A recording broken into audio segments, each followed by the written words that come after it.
This is a hint and tip on how to make PowerPole Emergency Connectors. These come in amazingly helpful in a lot of different circumstances. You could use them if you were operating portable and all of a sudden a cable breaks. You can connect them and you're back in business. Or you're at a ham fest and you want to try something that doesn't have PowerPole connectors.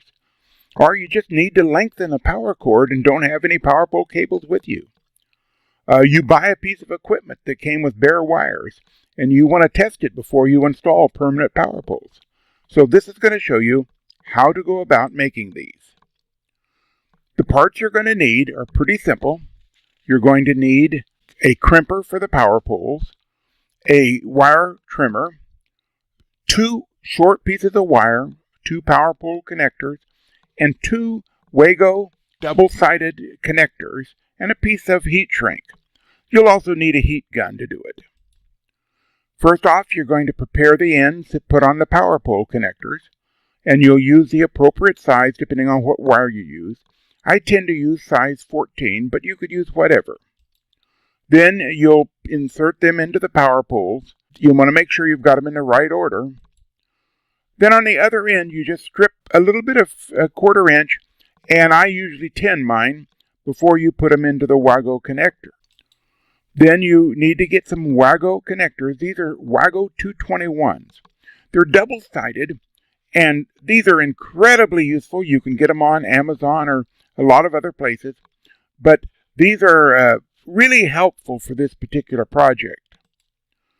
Then you install one side of the Wago connectors on each of the wires, and then I use a piece of 1-inch heat shrink. You wouldn't have to use this, but I use the kind that has glue inside.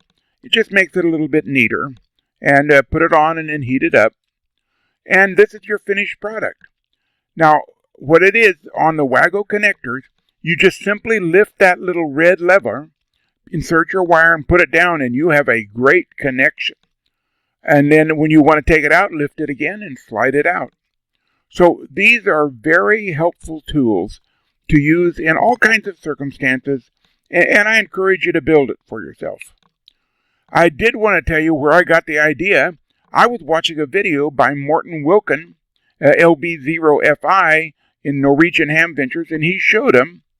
And in that video, he said that he got the idea from Jason's KM4 ACKS YouTube channel. And when I went to Jason's, I found that he got the idea from KE5EZZ, who sells them on his QRZ page as Quick Connect. They're very easy to make. You can make them in under 5 minutes.